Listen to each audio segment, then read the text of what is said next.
अभिभावकों को, शिक्षकों का मेरा प्रणाम। मैं डॉक्टर गजेंद्र सिंह शेखावत मोता महाविद्यालय से आपके लिए ऑनलाइन क्लास शुरू कर रहा हूँ। BA पार्ट 3 है, उसमें जो इकाई नंबर आपकी 5वीं है, 5वीं में एक देश है नेपाल। आज अपन इस जो क्लास है, इस क्लास में नेपाल के बारे में, नेपाल की स्थिति, नेपाल का भौतिक भागों में इम्पोर्टेंट क्वेश्चन है ये आपका, इसमें बनता है नेपाल को भौतिक भागों में बांटिए।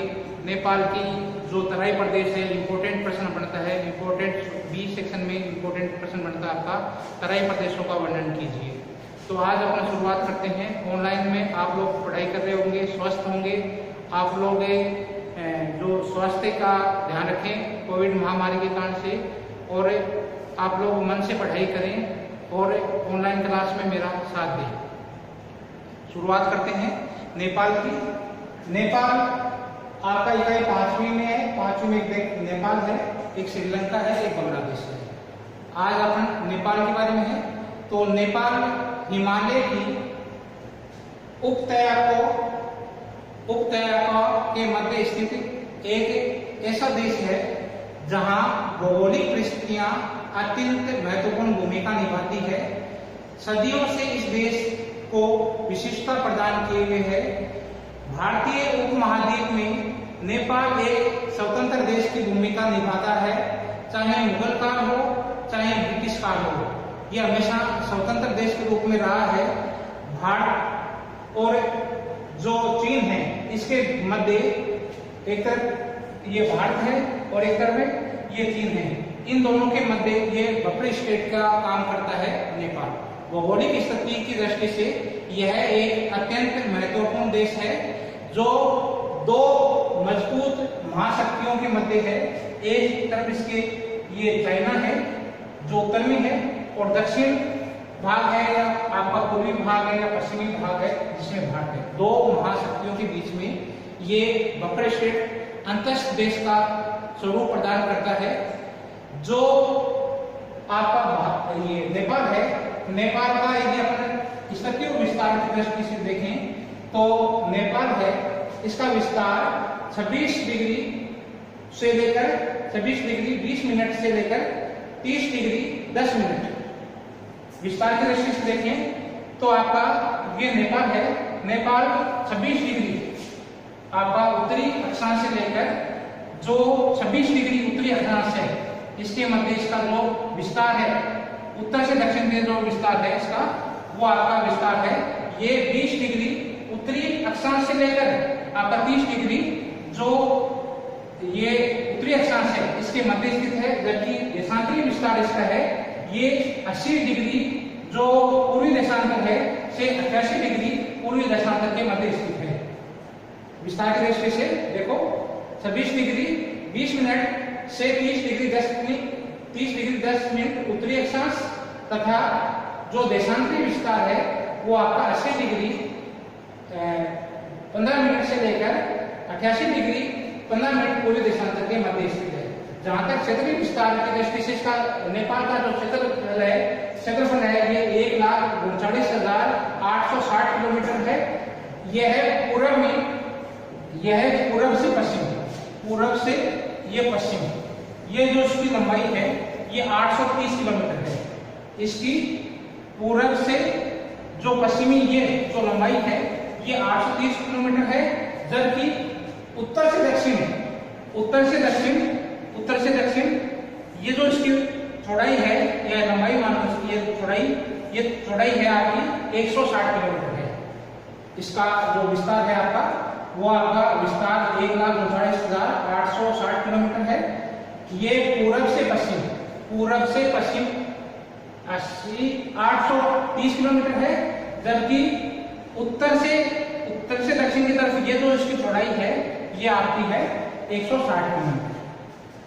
इसका जो पूर्वी भाग है, इसका जो ये दक्षिणी भाग है और ये पश्चिमी भाग है, ये इंडिया से घिरा हुआ है, भारत से घिरा हुआ है। भारत के जो राज्य हैं सिक्किम है, पश्चिम बंगाल है, बिहार है, उत्तर प्रदेश।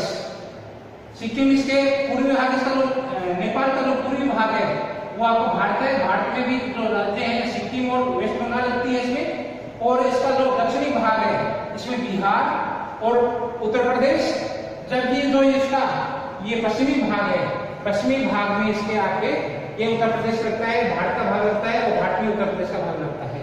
इस प्रकार से तीन ओर से मतलब पूर्व से, दक्षिण से और पश्चिम से ये भारतीय राज्यों से घिरा हुआ है, भारत से घिरा हुआ है। जबकि उत्तर में इसके चीन, चाइना पड़ता है। ये भाग वाला भाग है, ये ऊपर वाला भाग, उत्तर वाला भाग है, इसमें चाइना स्थित है। नेपाल आपका चीन और भारत के मध्य जो एक तरफ इसके नेपाल के ये वाला भाग है, गंगा का मैदान है इसमें। ये वाला भाग है उत्तर प्रदेश से बिहार है, ये गंगा का मैदान है। और जो चीन वाली साइड है, उत्तर की साइड वाला भाग है, ये पूरा वाला भाग है, ये वाला भाग है, ये हिमालय प्रदेश है। तो नेपाल है वो एक तरफ मैदानी भाग है, गंगा के मैदानी भाग है, और दूसरी तरफ इसके क्या है, इसमें चीन जो हिमालय क्षेत्र है उनके मध्य स्थित एक देश है। नेपाल का जो आपका 75% भाग है ये पर्वतों से घिरा हुआ है। और क्षेत्रफल की दृष्टि से इसका जो स्थान है वो विश्व में 88वां स्थान है। यह 88वां बड़ा देश है, नेपाल है। इसका यदि अपन भौगोलिक दृष्टि से देखें, ऊंचाई की दृष्टि से देखें, तो नेपाल है उसका 75% भाग है ये पर्वतों से घिरा है, जिसकी ऊंचाई है, इन पर्वतों की ऊंचाई है, नेपाल में 75% भाग की ऊंचाई है ये आपकी 3000 मीटर से अधिक ऊंचाई है, जिसमें से 15% भाग है ये सदैव हिमाच्छादित रहता है, बर्फ से ढका रहता है। जबकि जो शेष भाग है आपका है, शेष भाग नदी घाटी बेसिन में या मैदानी भाग है। इसको मुख्य रूप से यदि नेपाल को भौतिक भागों में बांटे, अब क्वेश्चन आपका स्टार्ट हो जाता है, इंपॉर्टेंट क्वेश्चन है। नेपाल को भौतिक भागों में बांटिए। नेपाल के जो ऊंचाई की दृष्टि से या भौतिक भाग है नेपाल के, ऊंचाई की दृष्टि से नेपाल को बांटिए या भौतिक भागों में बांटिए नेपाल को। तो नेपाल को मुख्य रूप से तो पर्वतीय भाग है नेपाल का 75% भाग है, और बाकी का भाग क्या आएगा, नदी बेसिन या आपका मैदानी भाग है।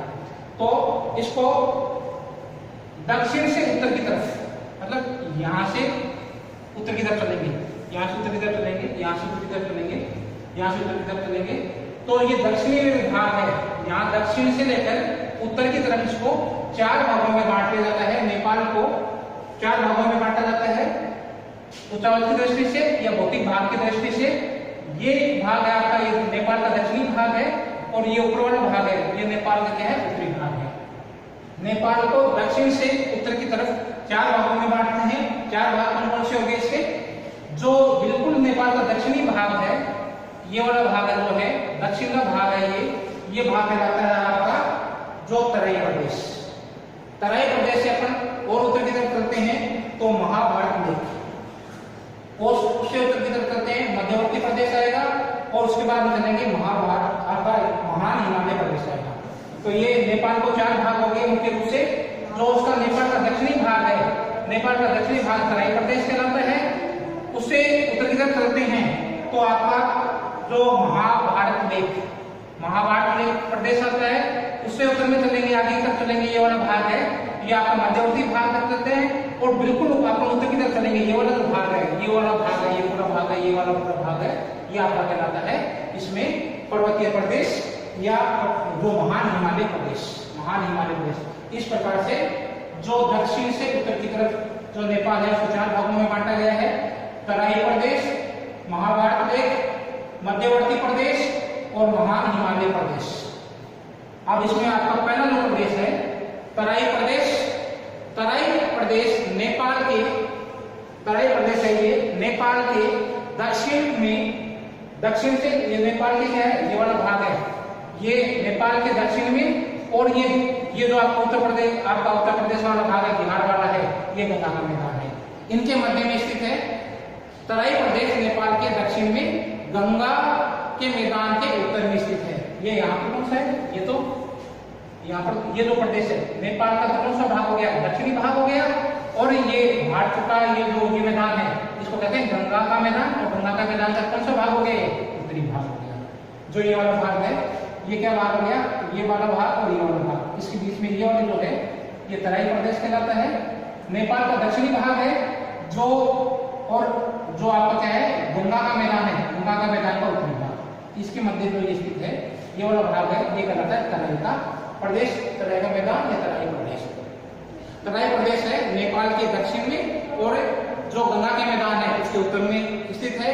इस प्रदेश का ढाल साधारण है, इस प्रदेश का ढाल आपका साधारण होगा और इसका ढाल है ये गंगा के मैदान की तरफ, इस तरफ इसका ढाल है, ये इस तरफ है, गंगा के जो मैदान है उसकी तरफ इसका जो ढाल है वो साधारण है और गंगा की घाटी की तरफ इसका ढाल है।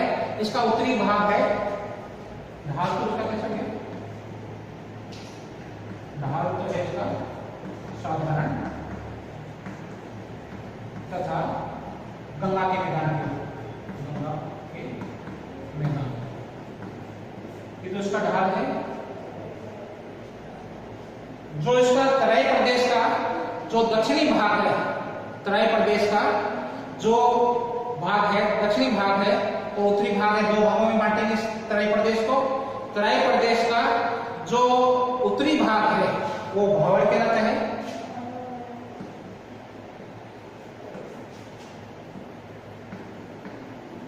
उत्तरी भाग है ये भावर कहलाता है, ये भावर प्रदेश कहलाता है।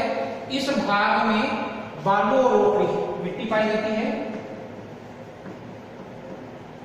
बालू और रोकड़ी मिट्टी पाई जाती है, जहां पर जो ये पूरा पूरा प्रदेश है ये बालू और रोकड़ी मिट्टी से भरा हुआ है। इसमें चूरे व अन्य श्रेणी से, देखो जो आपका ये भाग है, इसे तराई प्रदेश का जो ऊपर वाला भाग है, जो उसको नीचे वाला भाग है उसको तो भावर प्रदेश कहते हैं, भावर, और यहाँ पर ऊपर वाले भाग में चूरे की पहाड़ियां है, यहाँ क्या है चूरे की पहाड़ियां, चूरे की पहाड़ियां स्थित है।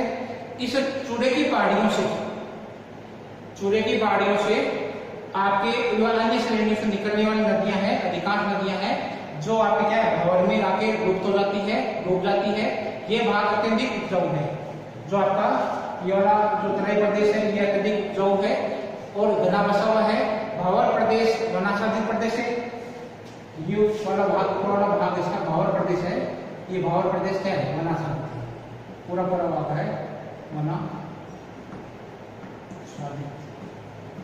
पूरा पूरा भाग है ये आपका वनाच्छादित है। उपजाऊ मिट्टी क्या है तराई प्रदेश है, ये आपका उपजाऊ है, अत्यधिक उपजाऊ है और घना बसा हुआ है।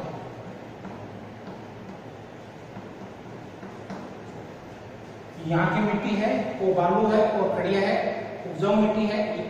ये प्रदेश आपका क्या है कि तराई प्रदेश है, उसका अत्यधिक उपजाऊ होने के कारण से यहाँ की जो घनत्व है, लोगों का बसाव है उपजाऊ मिट्टी के कारण से अधिक है।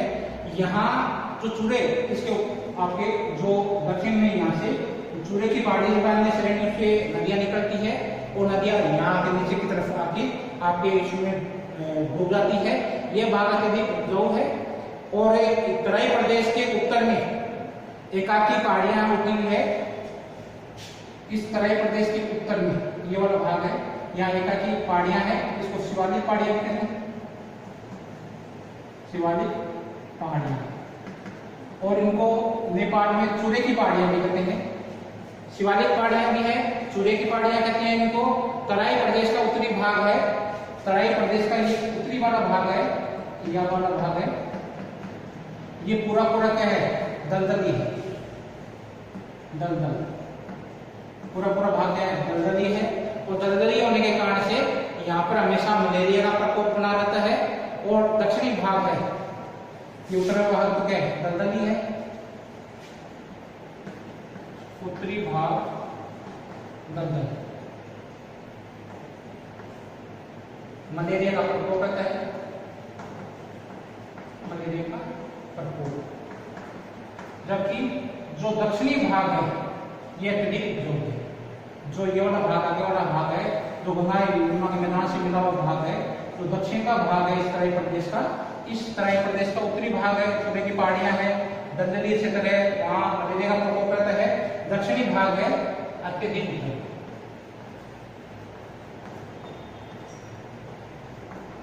अत्यधिक उपजाऊ है। इस प्रकार से तराई प्रदेश में दो भाग है, चूरे की पहाड़ी और चूरे पहाड़ी का दक्षिण वाला भाग। जो आपका दक्षिणी वाला भाग है उसमें अत्यधिक उपजाऊ है, और उत्तरी भाग है उसमें जगह जगह पर क्या है कि आपकी पहाड़ियां हैं और जो भाग बालू की मिट्टी है, कड़िया मिट्टी है, इस कारण से इस भाग को कहा जाता है आपका भावर प्रदेश। और ये भावर प्रदेश है, ये बना था युद्ध प्रदेश। दूसरा आपका प्रदेश है इसके बाद में महाभारत लेख। महाभारत लेख में चूरे की पहाड़ी के उत्तर में, चूरे की पहाड़ी है, आपको ये बताइए चूरे की पहाड़ी है। चूरे की पहाड़ी यहाँ पर जो इसका आपको क्या है, तराई प्रदेश का जो उत्तरी भाग है चूरे की पहाड़ी, ये वाला भाग है, इसके आगे ऊपर वाला भाग है चूरे की पहाड़ी है। चूरे की पहाड़ी के उत्तर में महाभारत लेख पर्वतीय भाग है।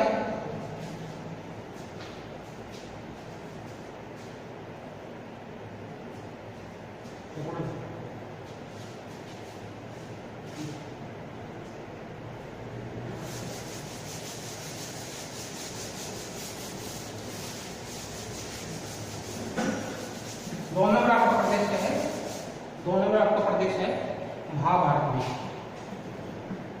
महाभारत लेख दो नंबर प्रदेश है। इस महाभारत लेख में चूरे की पहाड़ी,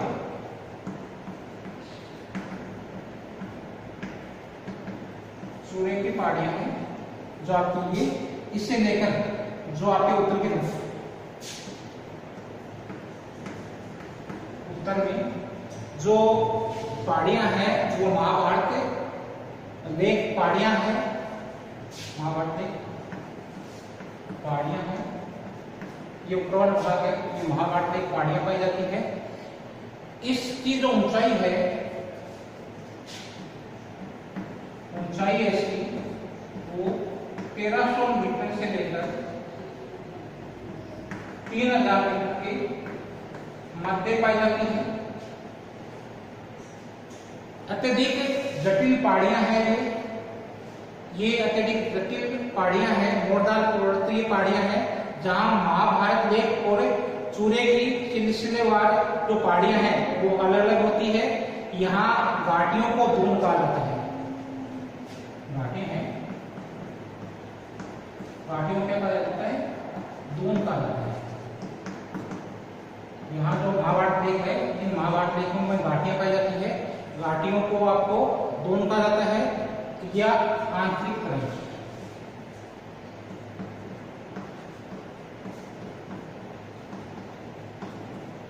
आंतरिक तराई कहा जाता है, दून घाटियां भी कहा जाता है। धरातल, ये यहाँ का जो धरातल है ये तराई तुल्य है,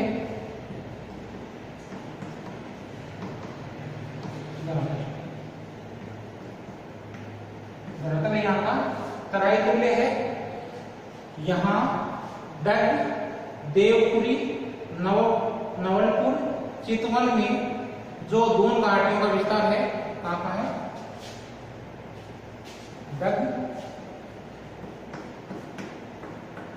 देवपुरी, नवलपुर, चितवन।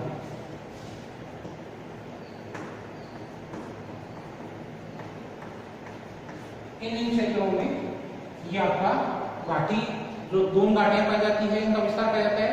इसमें नेपाल और भारतीय सीमा चूरे की पहाड़ी से अलग होती है। भारत और नेपाल की जो सीमा है वो चूरी पहाड़ियों द्वारा निर्धारित होती है। इन घाटियों के विकास में चूरे के सिलसिलेवार वो पहाड़ियां हैं, और जो पूर्व से पश्चिम की ओर प्रवाहित होने वाली जो नदियां हैं वो आपके क्या है, अनुबंध घाटियों का विकास करती है। अनुबंध घाटियां कौन सी है, जो चूरे की पहाड़ी से जो नदियां निकलेगी, चूरे की पहाड़ी से नदियां निकलने के बाद में पूर्व से पश्चिम की ओर प्रवाहित होती है। यहाँ चूरे की पहाड़ी से नदियां निकलेगी, नदियां निकलने के बाद में क्या है, पूर्व से पश्चिम की ओर प्रवाहित होने वाली नदियां हैं जो आपके अलग अलग घाटियों का निर्माण करती है। इन घाटियों में जोधपुर, सुखदेव, सुरखेत, मारियम, कमला, तिरुजुगा, ककई घाटियों का विकास होता है। तीसरा आपका प्रदेश है नेपाल का जो भौतिक प्रदेश है ऊंचाई की दृष्टि से तीसरा भाग है, ये आपका है मध्यवर्ती प्रदेश। मध्यवर्ती प्रदेश आपका है जिसके एक ओर आपका क्या है, इसमें महाभारत प्लेन है, इसके दक्षिणी वाला भाग है ये महाभारत प्लेन है, और इसके उत्तर में क्या है आपका हिमालय पर्वतीय क्षेत्र है। ये प्रदेश मध्यवर्ती भाग है, किस चीज के मध्य हो गया, एक तरफ तो इसके क्या महाभारत प्लेन, दक्षिण में इसके महाभारत प्लेन, और उत्तर में क्या हो गया महान हिमालय प्रदेश। उत्तर में महान हिमालय प्रदेश और दक्षिण में इसके है आपका महाभारत प्लेन। इसके मध्य स्थित जो प्रदेश है वो आपका कहलाता है मध्यवर्ती प्रदेश। यह प्रदेश आपका है, इसकी चौड़ाई है ये 90 किलोमीटर है, और इसकी जो लंबाई है 60 से 100 किलोमीटर इसकी लंबा है, मतलब चौड़ाई इसकी है ये 90 किलोमीटर है, ये 20 का जो भाग है 90 मीटर चौड़ा है, और इसकी जो लंबाई है आपकी 60 किलोमीटर से लेकर 100 किलोमीटर तक की लंबाई है।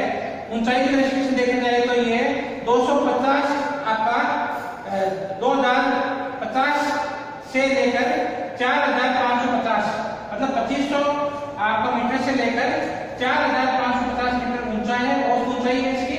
और ये भाग आपके इसमें जगह जगह पर घाटियां पाई जाती है, घाटियां आपकी है ये 600 से लेकर 2000 मीटर की ऊंचाई वाली घाटियां पाई जाती है। इस प्रदेश में जो ये आपका मध्यवर्ती प्रदेश है, ये आपका किस चीज के बीच में बताया आपको, जो दक्षिण वाला भाग है ये आपका महाभारत प्लेन है, उत्तर में महान हिमालय प्रदेश है। इन जो मध्यवर्ती भाग है ये हिमालय के निम्न जो श्रेणियां हैं, यहाँ पर हिमालय की जो निम्न श्रेणियां पाई जाती है, जो हमेशा क्या है हिमाच्छादित रहती है, जो ऊंचाइयां हमेशा क्या है कि जो यहाँ की ऊंचाइयां पर्वतों श्रेणी की ऊंचाई है ये हमेशा हिमाच्छादित बर्फ से ढकी रहती है, हिमाच्छादित ग्रहण की हुई होती है। काठमांडू घाटी और आपका क्या है पोखरा घाटी इसी क्षेत्र में स्थित है। जो पहाड़ी क्षेत्र है इस क्षेत्र को क्या है कि ये पूरा पहाड़ी क्षेत्र है, इस प्रदेश को मध्यवर्ती भाग को क्या कहा जाता है, पहाड़ी प्रदेश भी कहा जाता है। और इस पहाड़ी प्रदेश या मध्यवर्ती भाग में एक इंपॉर्टेंट घाटी है काठमांडू की घाटी। ये काठमांडू की घाटी है, ये 24 किलोमीटर आपकी लंबाई में है और 11 किलोमीटर चौड़ाई में स्थित है। इसमें मुख्य रूप से आपकी क्या है कि घाटियां हैं, पूरा भाग पर्वतीय है, जहां कहीं भी इसको प्लेन क्षेत्र मिलता है, समतल क्षेत्र मिलता है, वहां घाटियां हैं। और घाटियों में मुख्य रूप से दो घाटियां यहाँ पर है, काठमांडू घाटी और पोखरा घाटी मध्यवर्ती क्षेत्र में स्थित है। समतल बेसिन क्षेत्र है ये पूरा आपका काठमांडू घाटी और पोखरा घाटी है, समतल बेसिन क्षेत्र है। इसका निर्माण आपका है वो नदियों द्वारा और हिमनदियों द्वारा, हिमानी जो मिट्टियां हैं इनका तलछट है, इन तलछट से इनका निर्माण हुआ है। यह क्षेत्र प्लेस्टोसीन का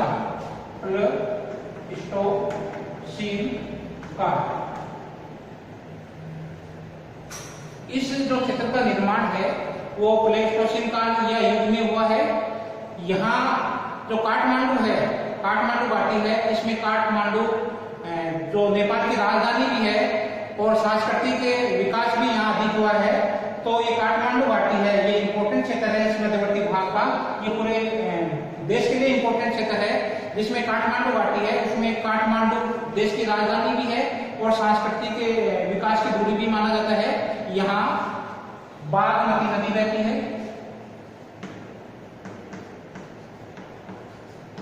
इस काठमांडू घाटी में बागमती नदी बहती है। यहाँ विश्व प्रसिद्ध पशुपतिनाथ का मंदिर स्थित है और बागमती नदी है इसको स्पर्श करती है। बागमती नदी है ये आपका पशुपतिनाथ मंदिर, ये आपका काठमांडू घाटी में स्थित है और बागमती नदी है इसके किनारे स्थित है। बागमती नदी है ये काठमांडू घाटी में बहती है, काफी इंपॉर्टेंट रखती है ये बागमती नदी। काठमांडू जो मिट्टी आपकी काठमांडू घाटी में प्लेन क्षेत्र है, समतल क्षेत्र है। इसी प्रकार से आपका जो चौथा प्रदेश है, चौथा प्रदेश में घटता है महान हिमालय प्रदेश। नेपाल का चौथा प्रदेश है आपका महान हिमालय प्रदेश। महान हिमालय प्रदेश है, ये नेपाल का उत्तरी भाग है। लास्ट ये वाला जो भाग है, चीन वाला भाग, चीन के जो पीछे वाला भाग है, दक्षिण वाला भाग है, ये वाला भाग है, ये जो पूरा भाग है, ये भाग कहलाता है आपका महान हिमालय प्रदेश। ये नेपाल का उत्तरी भाग है,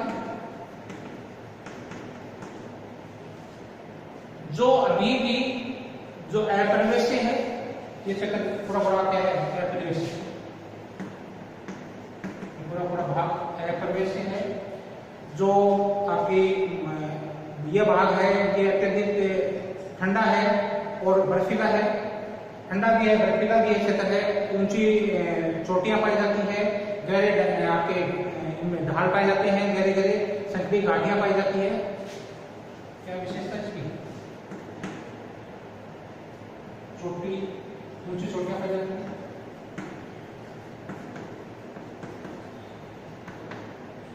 गहरी घाटियां, संकरी घाटियां,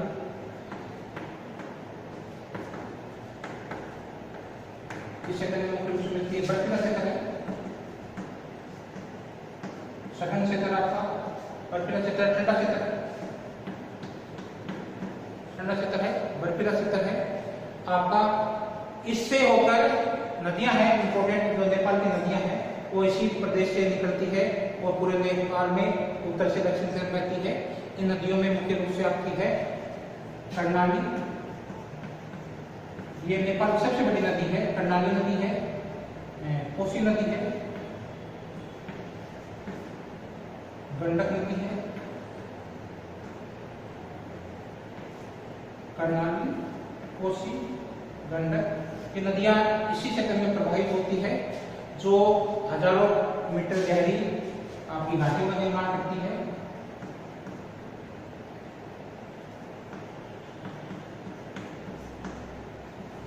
गहरी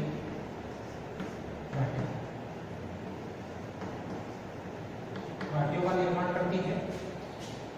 ये नदियां हिमालय के जो उत्थान होता है और हिमालय से उत्थान होने के बाद में ये पूरब की ओर बहती है। ये पूरा पूरा क्षेत्र आपका क्या है, हिमालय क्षेत्र है। इस हिमालय महान हिमालय क्षेत्र है, इससे नदियां निकलती है और ये नदियां पूरब से पूरब तक बहती है। बाद में निकलने के बाद में जो आपकी कर्णाली नदी बताई है, कोसी नदी बताई है, गंडक नदी बताई है, ये पूरब की ओर बहती है। इस प्रदेश में अनेक ऊंची ऊंची चोटियां हैं, ऊंची पर्वत चोटियां घाटियों को छोड़कर पूरा क्षेत्र आपका है। ये पूरा पूरा क्षेत्र जो घाटियों छोड़कर पूरा पूरा क्षेत्र है, ये जनशून्य है। यहाँ पर जनशून्य क्षेत्र है, पूरा पूरा क्षेत्र है जनशून्य है। यहाँ अनेक इस देश की ऊंची ऊंची पर्वत, विश्व की भी ऊंची पर्वत श्रेणियां हैं और यहाँ इस देश की भी जो पर्वत श्रेणियों की दृष्टि से देखें तो काफी ऊंची पर्वत श्रेणियां पाई जाती है। मुख्य रूप से आपकी है विश्व की सबसे ऊंची चोटी जो है एवरेस्ट। एवरेस्ट जो पर्वत श्रृंखला है इसकी लंबाई है 8,848 मीटर। ये भी यही है आपकी धौलागिरी है,